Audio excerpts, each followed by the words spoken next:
അങ്ങനെ ഇതാ പനിയൊക്കെ മാറിയതിന് ശേഷം ഞാൻ ക്ലാസ്സിലേക്ക് പോയിക്കൊണ്ടിരിക്കുകയാണ്. അപ്പോൾ വണ്ടിയിലാണ് കേട്ടോ ഇന്ന് പോയിക്കൊണ്ടിരിക്കുന്നത്. അങ്ങനെ നമ്മൾ ക്ലാസ്സിലെത്തി, ക്ലാസ്സൊക്കെ കഴിഞ്ഞ് പിന്നെ നമ്മൾ നെസ്റ്റോ പോയിട്ടുണ്ടായിരുന്നു. നെസ്റ്റോന്ന് എന്തോ ഒരു സാധനം നോക്കാൻ വേണ്ടിയിട്ടായിരുന്നു പോയത് കേട്ടോ. പിന്നെ അവിടെ പോയി നമ്മൾ കാലൊരയ്ക്കുന്ന ആ ഒരു സാധനമാണ് നമ്മൾ വാങ്ങാൻ വേണ്ടി പോയത്.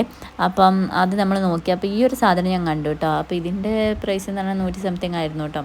പിന്നെ നമ്മൾ ഇപ്പുറം വന്നപ്പോഴാണ് കറക്റ്റ് നമ്മൾ അന്വേഷിച്ച് വന്ന സാധനം കിട്ടിയത് കേട്ടോ. ഇതാണ് നമ്മൾ അന്വേഷിച്ച് വന്ന സാധനം, കാലൊരയ്ക്കുന്നത് കേട്ടോ. പിന്നെ ഇപ്പുറം വന്നപ്പോൾ നമ്മൾ പ്ലിക്സിൻ്റെ പുതിയൊരു സിറം കണ്ടിരുന്നു. അങ്ങനെ സിറം നമ്മൾ നോക്കി.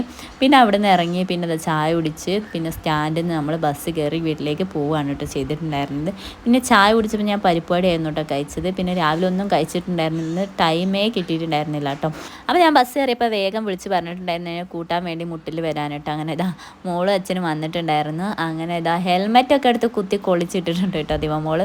അങ്ങനെ ഇത് നമ്മൾ വീട്ടിലെത്തിയിട്ടുണ്ടായിരുന്നു. പിന്നെ നമ്മളെ സ്ഥലത്തൊക്കെ പോയി. അങ്ങനെ അവിടെ നമ്മൾ തിരിച്ച് വരുമ്പോഴാണ് മാങ്ങ കണ്ടത് കേട്ടോ. അപ്പോൾ എന്തായാലും വേണ്ടിയില്ല ഒന്ന് പറിക്കാമെന്ന് വിചാരിച്ചിട്ടോ. അങ്ങനെ കുറച്ച് മാങ്ങയല്ല ഞങ്ങൾ അവിടെ നിന്ന് പറിച്ചു കേട്ടോ. ഇനി കണ്ടിട്ട് ചീത്ത അറിയുന്നൊന്നും അറിയില്ല.